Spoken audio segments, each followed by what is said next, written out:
Oke, kalau nggak bisa, coba dibalik. Kurang jelas ya. Terima kasih. Ya inilah kekurangan teknologi ya.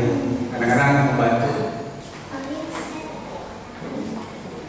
Ya, di sini sebenarnya saya mau slide ini fakta, saudara. Bahkan gereja Kristen, denominasi Kristen sendiri itu ada 45.000 plus kali ini. Dan di sini ada fakta-faktanya. Tahun 2001 itu sekitar 33.000 denominasi Kristen. Ini Kristen kalau kita ngomong Kristen denominasi itu kayak Advent, Katolik ya, bukan gereja.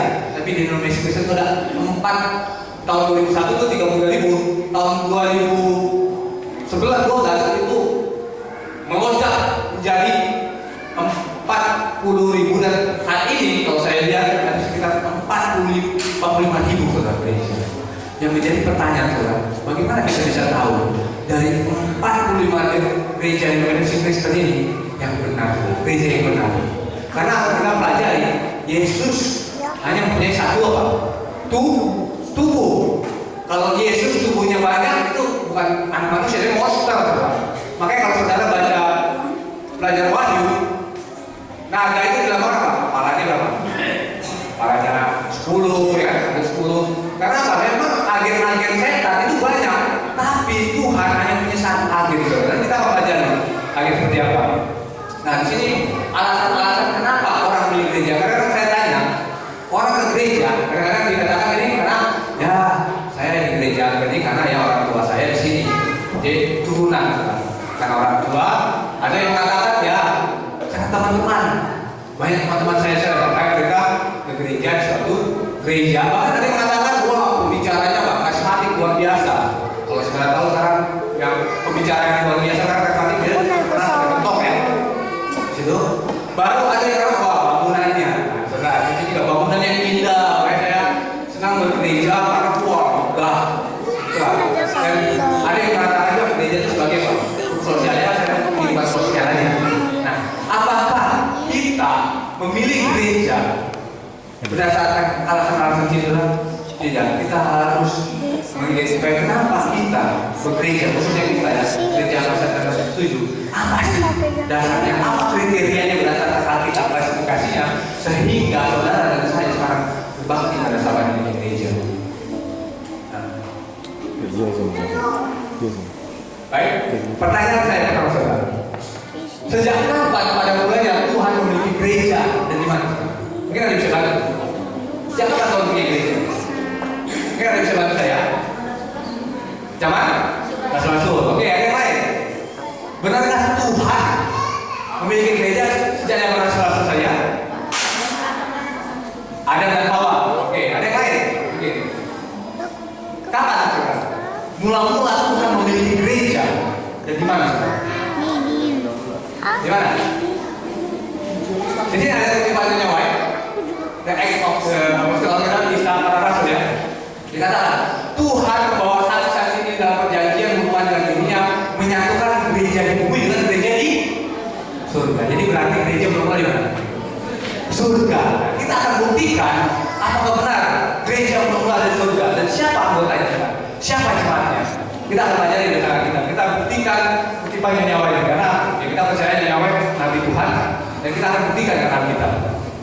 Nah sebelum itu saya mau tanyakan apa sebelum kita memulai saya akan mau cerita tentang apa Lucifer. Dan kita tahu bahwa mula-mula ada gereja di surga dan apa yang terjadi dengan gereja di surga. Di sini kita lihat, kita pelajari dari awal mulai tentang kejatuhan Lucifer. Sini kalau kita lihat sini Yesaya 28 ayat 13 sampai 16 katakan engkau di taman Eden. Nah, kita kalau belajar taman Eden biasanya di mana? Kejadian. Saudara di sini taman Eden. Engkau di taman Eden yaitu taman Allah. Penuh dengan segala batu permata berharga, tempat cangkangnya diperbuat dari emas dan disediakan pada air dan siram. Kuberikan tempatmu dekat grup yang berjaga di gunung kudus Allah. Engkau berada dan berjalan-jalan di tengah batu yang percaya. Engkau tak bercela dan tingkah laku sejak hari penciptaan sampai terdapat kecurangan padamu dan dengan dagangmu yang besar engkau penuh dosa, keraguan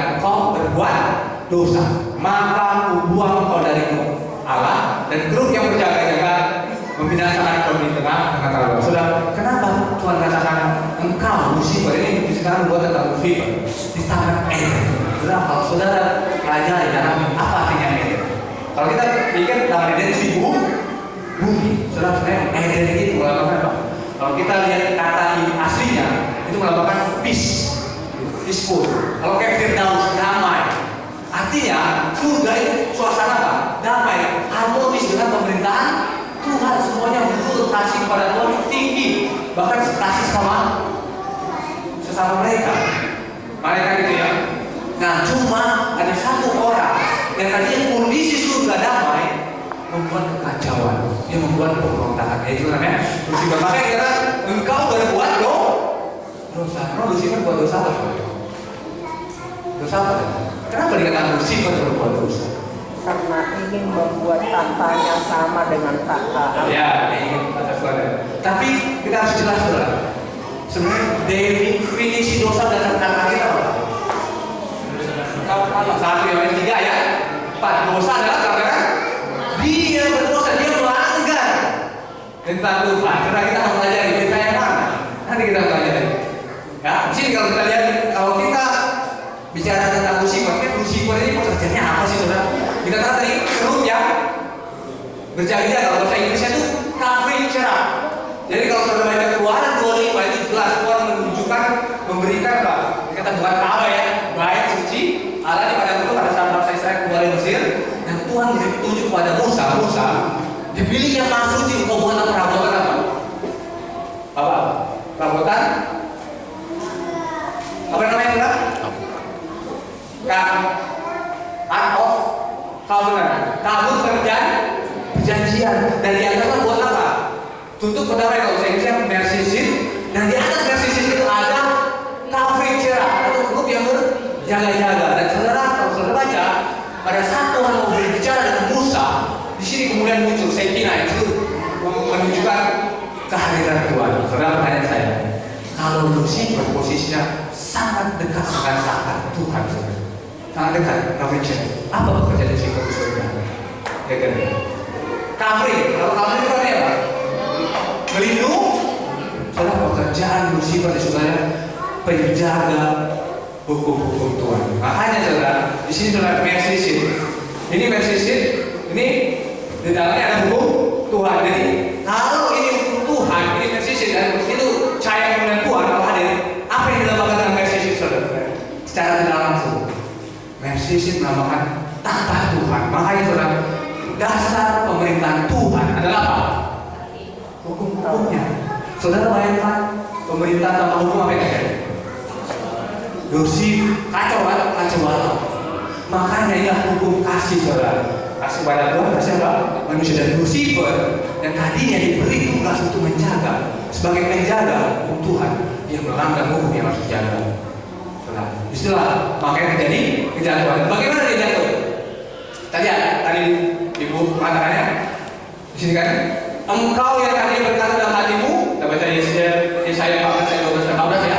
Engkau yang tadi berkata dalam hatimu, aku hendak naik ke langit, aku hendak mendirikan tahtaku mengatasi bintang Allah, dan aku hendak duduk di atas bukit pertemuan jauh di sebelah utara. Aku hendak naik mengatasi ketinggian awan-awan dan hendak menyamai yang maha tinggi. Sudah, kata apa yang diulang di sini? Menyamai. Aku makanya sin. Dosa itu kata-katanya huruf I apa? I, self righteousness. Makanya sudah, kalau di gereja di mana kalau orang semua selfish, terjadi apa? Kacau. Dan ini menariknya, kenapa Lucifer sekarang aku hendak duduk di atas bukit pertemuan. Kalau saudara lihat bahasa aslinya itu har moed. Har itu artinya bukit, gunung, moed itu bahasa Inggrisnya congregation. Kalau saudara dengar istilah congregation, apa yang terpikir saudara? Lucifer ingin menduduki jemaat orang-orang di surga, dan apa yang dibuat? Dia pecah belah. Jadi dia pecah belah. Jadi Lucifer mula-mula dia ingin menduduki jemaat orang-orang di surga, anggota malaikat saudara, dan dia pecah belah. Jadi saudara, jangan heran kalau saudara mendengar ada orang yang pecah gereja, itu bukan hal yang baru di gereja Tuhan di bumi ini. Itu adalah pekerjaan Lucifer.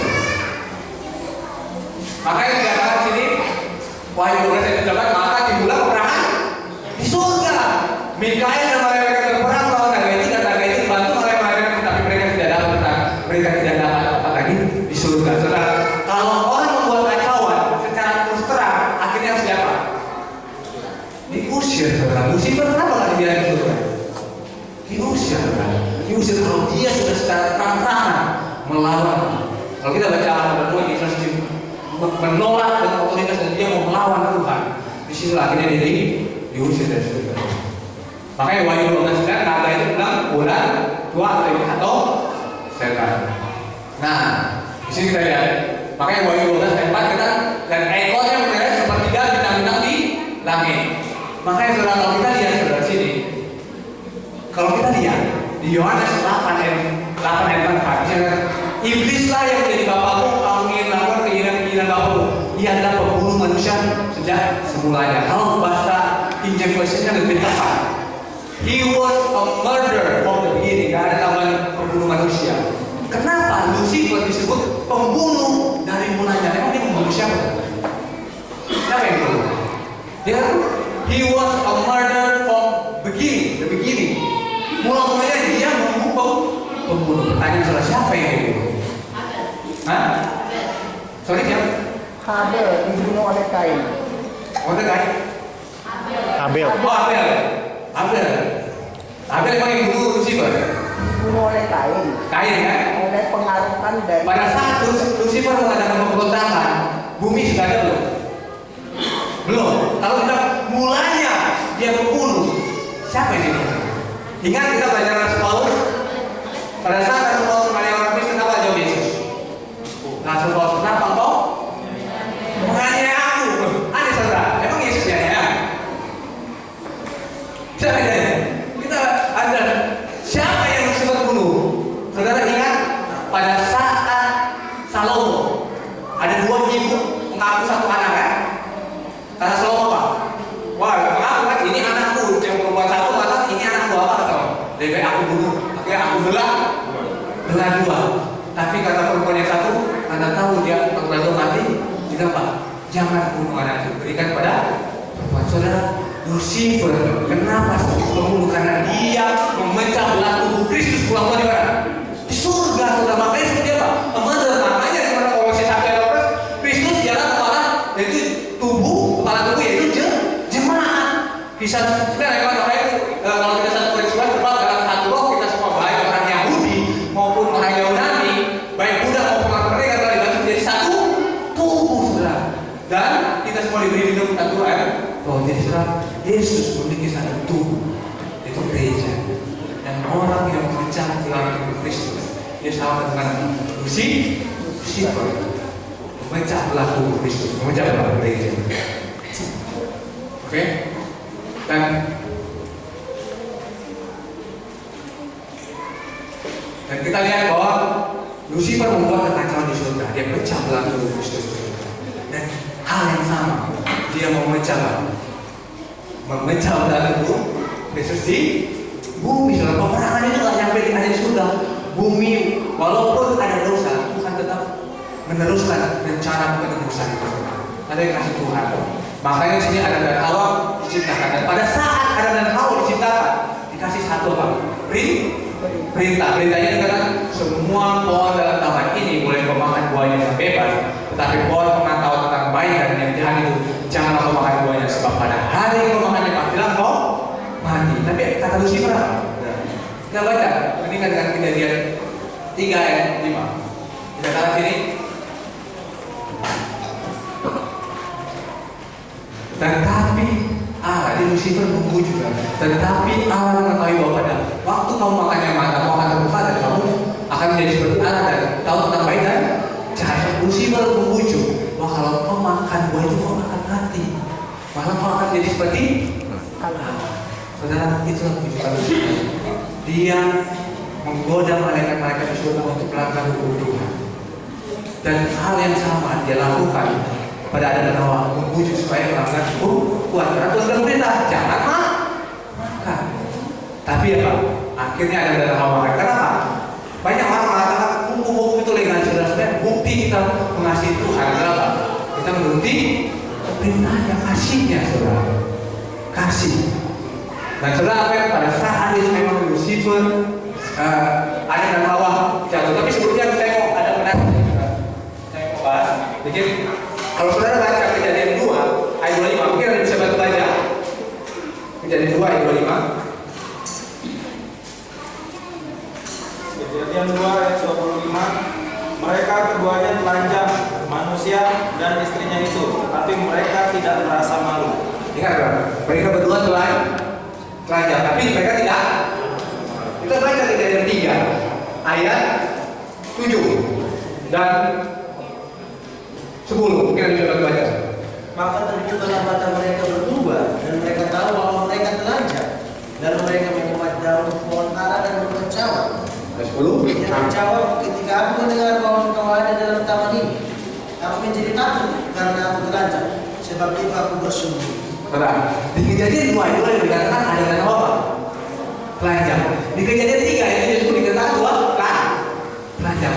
Perbedaannya apa? Telanjang di Kejadian 2 ayat 25 dengan Kejadian 3 ayat 7 dan 9. Kan sama-sama telanjang.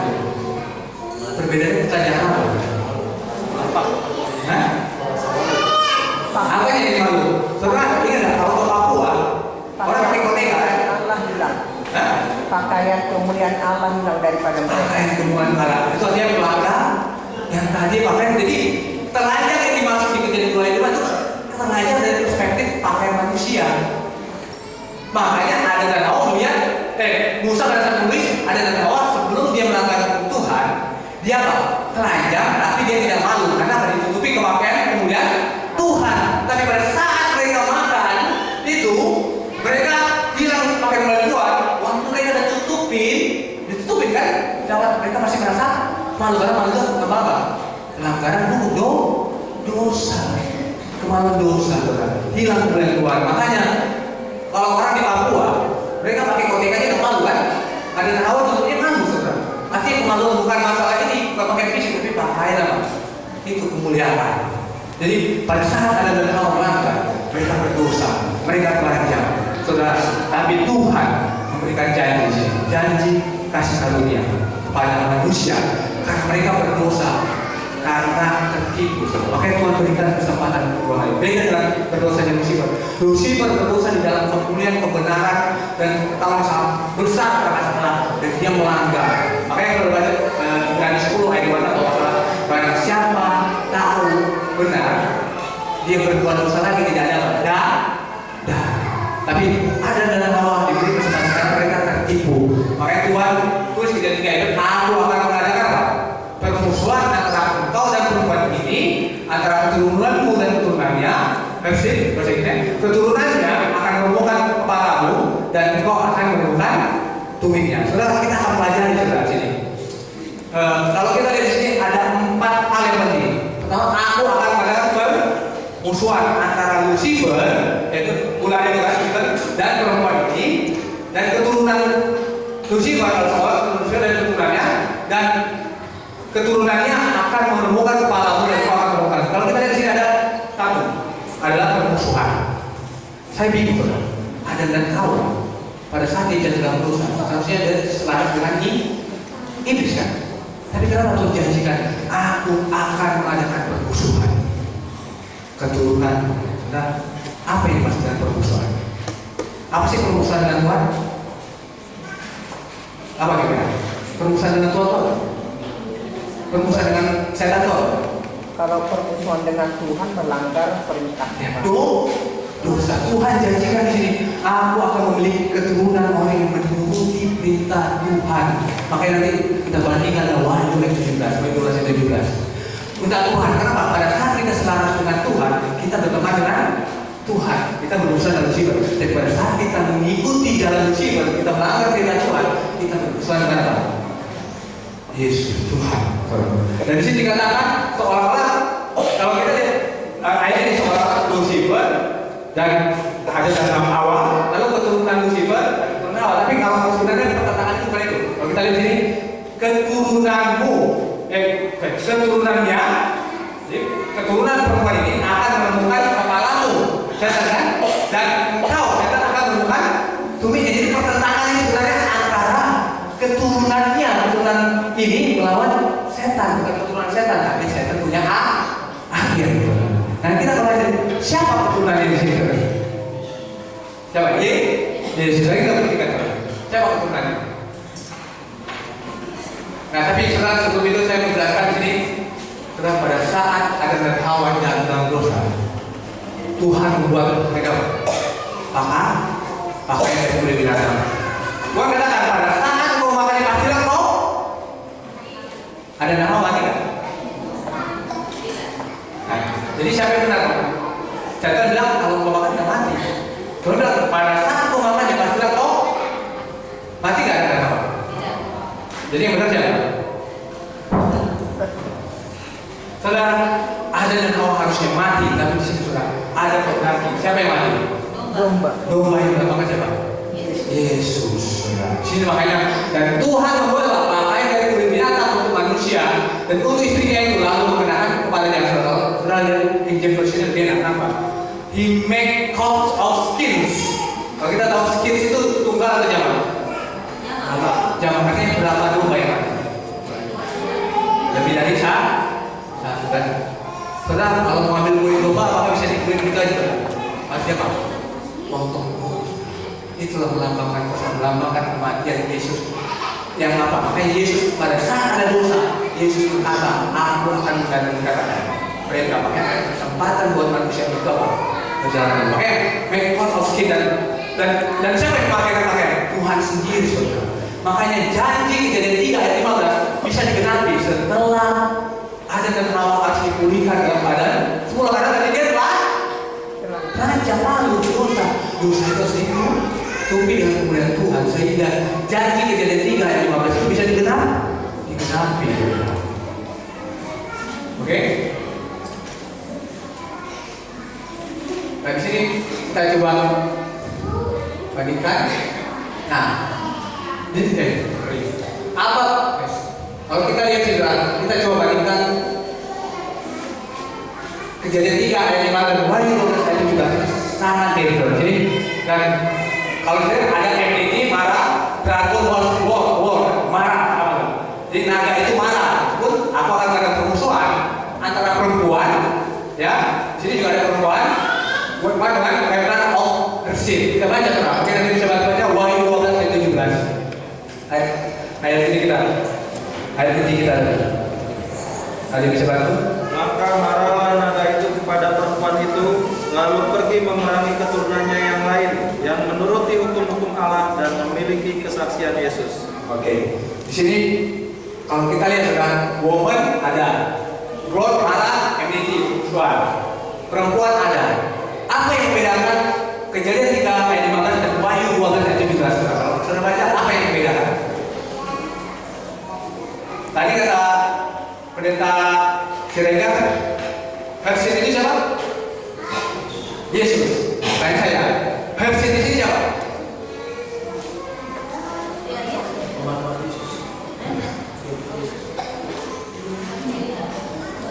Hersin ini siapa?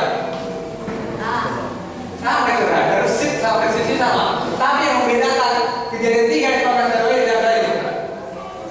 Kenapa saya ingin bahasanya sesuai dengan remnant of Hersin. Jadi Yesus itu nanti kenapa jadi Hersin itu siapa? Kita identifikasikan Hersin itu baru kita bisa tahu siapa remnant of Hersin. Kalau bahasa Inggrisnya seed. Jadi benih itu punya benih lagi, makanya itu remnant of Hersin. Nah siapa remnant of Hersin? Saya baca Galatia 3. Ini katakan Galatia 3 ya. Adapun kepada Abraham diucapkan segala janji itu dan kepada keturunannya. Tidak dikatakan pada keturunan, tapi memang satu jamaah ya, keturunan. Seolah-olah bahasa menyentuh tetapi hanya satu kepada keturunan, yaitu Kristus. Hersin itulah Yesus itu. Tapi artinya apakah benih itu cuma satu? Yesus saja? Tidak saudara. Coba kita Galatia 3 ayat 26. Sebab kamu semua adalah anak-anak Allah karena iman di dalam Yesus. Jadi bukan hanya Yesus, tapi dari Yesus muncul apa? Remnant of seed. Jadi benih itu mengeluarkan benih lagi. Makanya di Yohanes 12 ayat 2 disebutkan pada saat dia dia katakan, aku berkata padamu, sesungguhnya kalau biji gandum tidak jatuh ke dalam tanah, memang dia dalam satu biji hanya Yesus saja. Ya. Tetapi karena dia menghasilkan banyak buah, saudara. Kematian Yesus menghasilkan apa? Benih-benih yang lain. Makanya saudara, ini nih. Adam, bagaimana Hawa diciptakan? Pertama kali. Pada saat Adam tertidur, rusuknya dia apa? Diambil. Muncul apa? Perumpu. Pada saat Yesus mati di kayu salib, apanya yang dirobek? Rusuk. Dan dia dikubur. Nah saat dia dikubur muncul apa? Gereja Kejadian perempuan. Nanti kita pelajari perempuan dilambangkan dengan gereja, saudara. Makanya hal yang sama, saudara kita. Saya katakan. Jadi kita akan pelajari untuk mengetahui gereja ini, Hersil ini. Renan Hersil kita baca Wahyu 12 ayat 1 ya. Kita baca Wahyu 12. Maka ayat 1, maka tampaklah suatu tanda besar di langit, seorang perempuan terselubungkan matahari dengan bulan di bawah kakinya dan sebuah mahkota dari 12 bintang di atas kepalanya. Saudara, kalau di sini lihat Yohanes kekasih melihat apa? Perempuan itu pakai apa? Mahkota 12. Jadi kata intinya di sini adalah perempuan dan 12 bintang. Kita akan baca juga. Apa yang dimaksud dengan perempuan? Ya, satu. Kalau kita baca Yeremia 6 ayat 2, sini kan saya bahasa Inggrisnya supaya lebih jelas ya, bahasa Indonesia ada kurang tepat. I liken the daughter of Zion to comely and delicate woman. Tuhan mengatakan aku menyamakan anak perempuan apa dalam Sion sebagai apa? Wanita yang lembut dan cantik. Tuhan katakan Sion itu adalah umat jadi perjanjian lama. Tuhan lambangkan dengan apa? Gereja perjanjian lama Israel melambangkan dengan perempuan. Bagaimana perjanjian baru? Karena aku telah mempersatukan kamu pada satu laki-laki untuk membawa kamu sebagai perawan suci pada Kristus. Perempuan dilambangkan dengan apa? Gereja Tuhan. Nah, pada saat itu, the next, Tuhan melambangkan umat yang baik perjanjian lama adalah sebagai perempuan. Nah, yang menjadi pertanyaan saudara, pada saat Yohanes kekasih melihat perempuan ini gereja perjanjian lama atau gereja perjanjian baru? Kira-kira? Gereja perjanjian lama atau perjanjian baru? Aku tak pernah suatu tanda besar langit seorang perempuan tubuh matahari. Gereja apa yang Yohanes kekasih lihat? Apakah ini gereja perjanjian lama atau gereja perjanjian baru? Hah? Alasannya?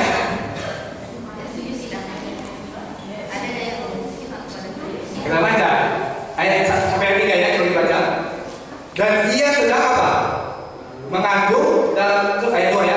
Ia sedang mengandung dalam seluruh usahanya dan pendidikannya hendak melahirkan dan dia berteriak kesakitan. Maka tampaklah suatu tanda ayat 3. Maka tampaklah suatu tanda yang lain di langit dan dia adalah seekor naga merah pada besar berkepala 7 bertanduk 10 di atas kepalanya ada 7 mahkota dan ekornya menyala seperti bintang di langit dan melemparkan ke atas bumi. Saudara. Kalau kita lihat di sini perempuan ini dilihat 12 bintang dan dia hendaklah melahirkan. Emang mau dilahirkan siapa? Kalau di sini lihat, kalau sudah baca sampai mana tadi ya? Melahirkan seorang anak. Siapa seorang anak seperti itu? Yesus. Oke. Kalau belum melahirkan berarti perjanjian apa? Perjanjian apa? Perjanjian lama. Karena dia lihat Yohanes melihat sejarah bahwa dari awal bahwa perempuan itu turun 12 bintang, nanti kita bukti akan masuk 12 bintang, dia belum melahirkan. Itu melambangkan periode sudah. Gereja Tuhan satu, makanya tuh Yohanes melihat perempuan itu satu. Perempuan itu belum melahirkan, hendak melahirkan, sampai dia melahirkan, sampai dia lari kepada Tuhan. Dan apakah perempuan yang berbeda? Di Wahyu 12, perempuan yang sama. Gereja Tuhan yang benar dari gereja perjanjian lama ke perjanjian baru, tapi periodenya karena Yesus lahir muncul, makanya ada periode perjanjian lama, perjanjian gereja Tuhan satu. Makanya di sini kalau sudah lihat gereja perjanjian lama, karena dalam penglihatan itu Yohanes melihat perempuan itu sedang mengandung, belum melahirkan dan berdaya dalam selesai. Dan kedua, ini melambangkan Israel. Makanya kenapa pada saat Israel menunggu apa? Seorang dulu saat melahirkan kapan ini justru lahir berdasarkan perbuatan. Kita baca dari ayat ini ya. Makanya juga saya apa? Kesakitan mereka bertanya kapan juru selamat datang.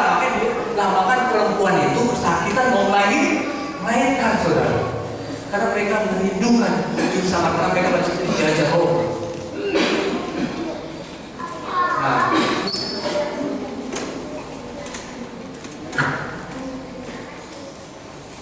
Nah, sekarang kita baca dari perempuan dalam nama gereja. Kenapa dilihat juga perempuan itu ada 12 bintang? Kurang ini singkat aja. Nah, Kejadian 24 ayat 25 ayat 48 dikatakan bangsa Israel itu 12 jumlahnya. Dan bahkan pada saat Yusuf bermimpi dikatakan apa? Aku bermimpi ada 11 bintang menyembah aku. Salah satunya bintangnya adalah Yusuf 12 bintang. Itu juga melambangkan gereja angka 12, angka gereja, angka kerajaan. Ini kita baca. Dan juga dikatakan dari 12 anak Yakub dari Israel itu bahkan muncullah dibangunlah gereja perjanjian lama. Nah, lalu selanjutnya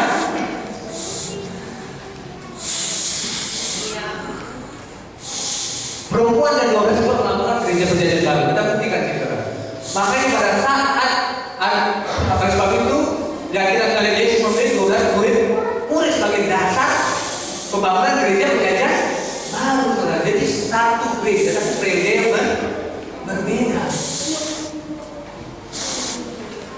Makanya kisah 16 ayat 12 Pak, pada saat Yudas mati, mereka bilang supaya genap juga 12 ini angka 12 itu angka penting, angka kerajaan, angka gereja. Makanya bukan suatu kebetulan, Pak. Wahyu 21 ayat 12 sampai 14 terbaca di situ bahwa Yerusalem baru itu kota suci dibangun dari atas 12 suku Israel, 12 pintu, dan 12 apa? Batu dasar. Artinya apa? Gereja Tuhan itu dilapangkan gereja yang ajaran-ajaran yang dari gereja perjanjian lama sampai gereja perjanjian baru. Satu gereja Tuhan yang benar yang memegang hukum Tuhan dari awal mulanya. Makanya tadi ceritakan dengan ceritakan tadi apa? Ada perempuan 12 tahun apa? Pendarahan. Lalu di situ juga ada anak 12 tahun, perempuan kecil 12 tahun yang meninggal. Ada cerita itu ada perumpamaan apa? Perumpamaan 12 perempuan yang pendarahan 12 tahun itu adalah melakukan gereja perjanjian lama. Kenapa? Karena pada saat dia menyentuh Yesus, pendarahannya meninggal. Artinya perjanjian lama, gereja perjanjian dilapangkan kenapa? Penumpahan darah, ambil darah. Setelah Yesus menggenapi, Yesus datang, pendarahannya apa? Berhenti. Makanya muncul bangkit perempuan umur 12 tahun yang mati bangkit. Artinya apa? Gereja yang tadi dilambangkan dalam lambang-lambang, setelah Yesus datang, kita perlu lagi korban hari korban berhenti karena Yesus sudah menggenapi. Makanya sekarang kita gereja perjanjian baru itu artinya saudara itu ada maknanya 12 dan perempuan, ya.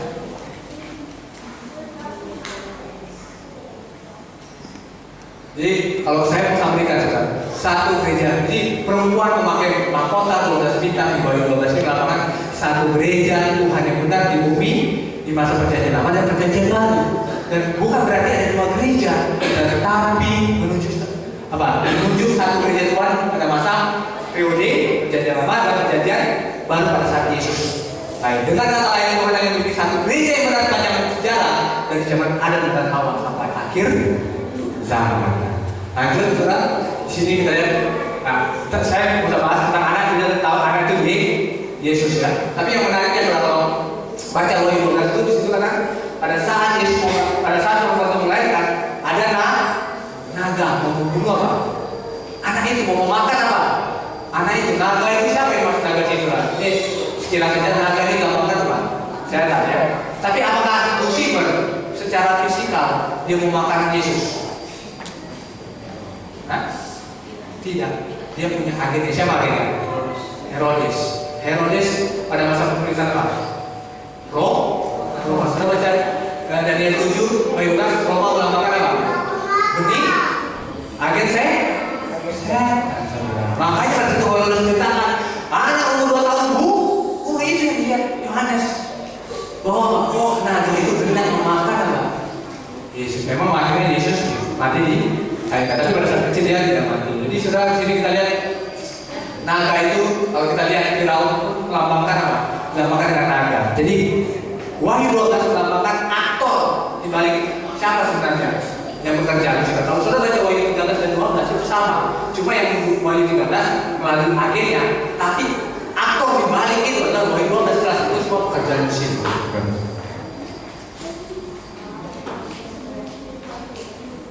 Oke. Nah, ini nggak usah jelasin ya. Jadi kalau kita lihat di sampingnya bahwa Raja Herodes memakai Raja Roma yang berkuasa pada Yesus akhir. Jadi dengan kata lain naga ini dilambangkan kerajaan Roma. Lambang yang ditulis dalam Daniel 7 itu binatang keempat. Binatang keempat Daniel 7 punya 10 tanduk dari naga di Wahyu 12 ayat 3 sama. Jadi untuk mendapat pembuatan 12 ini maksudnya remnant church. Kita ada identifikasi exit. Remnant of exit atau itu siapa? Kita harus baca Wahyu 12. Dan kita bandingkan dengan Daniel 12 itu. Sini ya, lihat. Nah, di sini kalau saya sampaikan urutannya seperti siapa? Perempuan mau melahirkan masa perjanjian. Dan kalau kita bandingkan Daniel 7 itu singa, beruang, macan tutul. Jadi sebelum zaman Yesus adalah apa? Itu periode Babylon, Media Persia dan Yunani. Nah, muncul perempuan itu melahirkan masuk ke periode akhirnya Media Persia dikalahkan oleh apa? Yunani dikalahkan oleh Roma. Dan naga itu sudah membunuh Yesus, lahir mati kayu salib, kebangkitan dan kenaikan Yesus.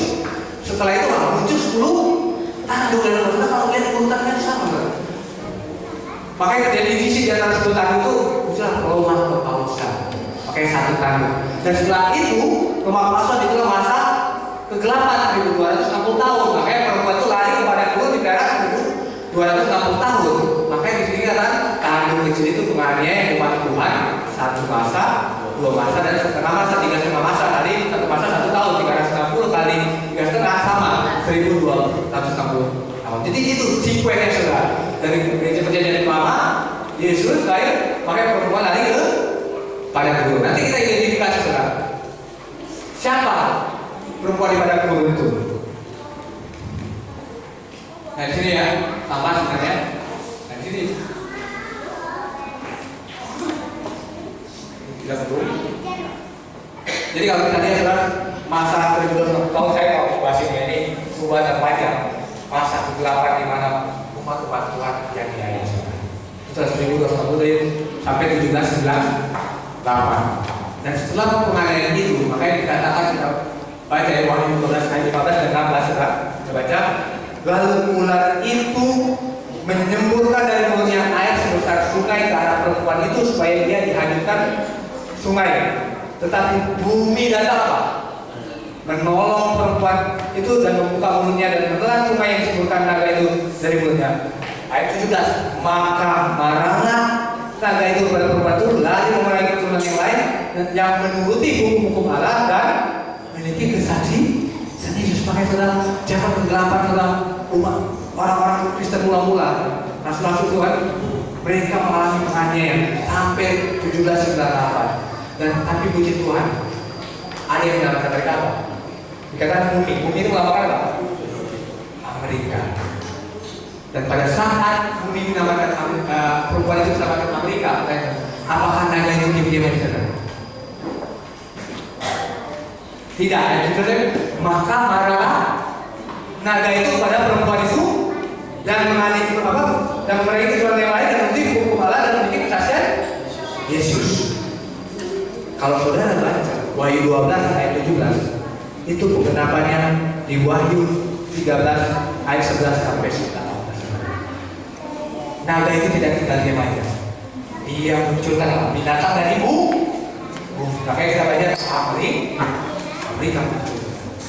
Makanya mana itu muncullah Amerika memerangi umat Tuhan. Nah, di sini saudara kita akan lihat summary-nya ya.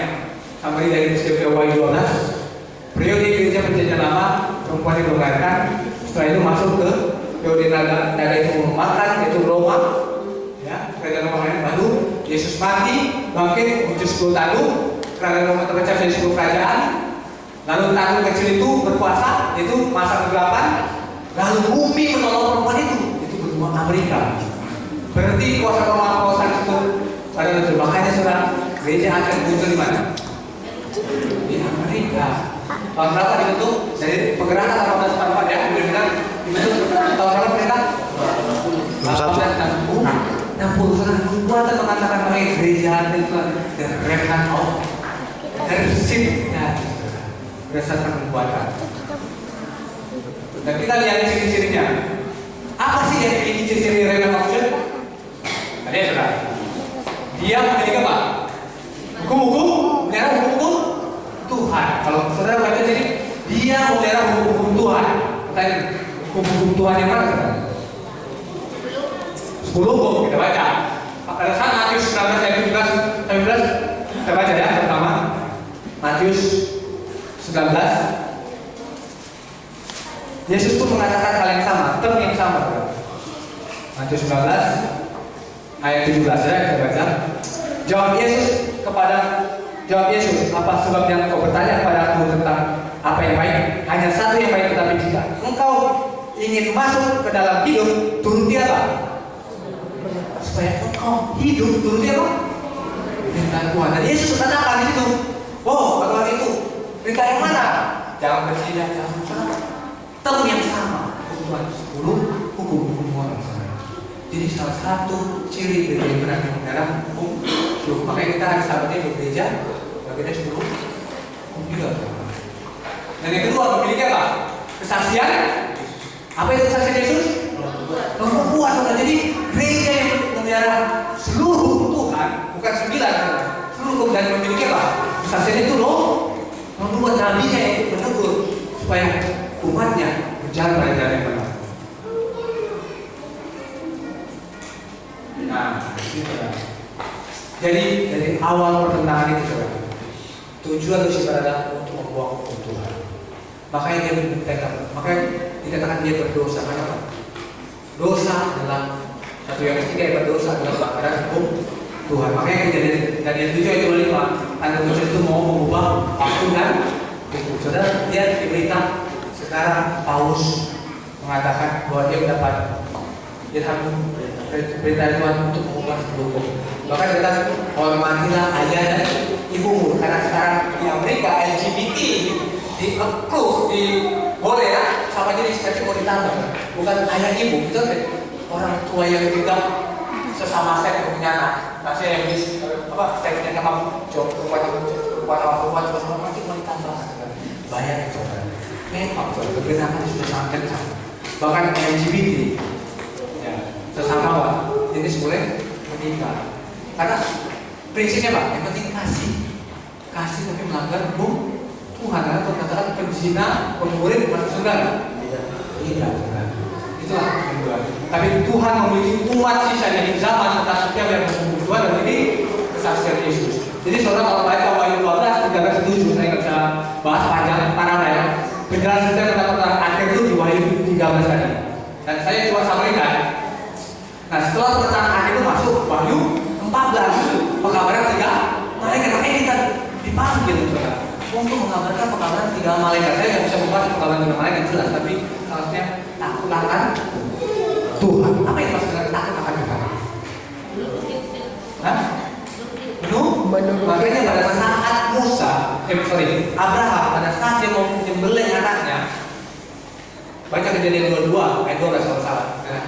Abraham, janganlah kau sembelih anakmu. Aku tahu kau takut akan Tuhan. Bukan Tuhan bilang aku tahu kau beriman, tapi takut akan Tuhan untuk kita beriman. Jadi kita menuruti perintah Tuhan. Jadi saudara di sini kalau saya mau sampaikan, ini kita tahu ya bahwa hari itu buat bahwa Paulus sekarang memperbuat hari Minggu itu hari pada kejadian Minggu itu hari yang diciptakan Tuhan. Tapi saudara memang waktu sudah sangat singkat.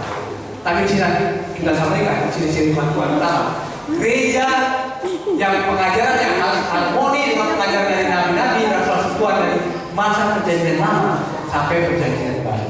Yang kedua, gereja yang harus muncul kembali setelah kejatuhan Roma 17 kan? Dapat muncul semua Amerika. Itu adalah ciri-ciri gereja yang benar. Yang ketiga, harus muncul di Amerika bumi dan dunia baru. Yang keempat, harus memelihara seluruh hukum Tuhan dan memiliki apa? Kesaksian. Dan yang terakhir, harus gereja apa? Mau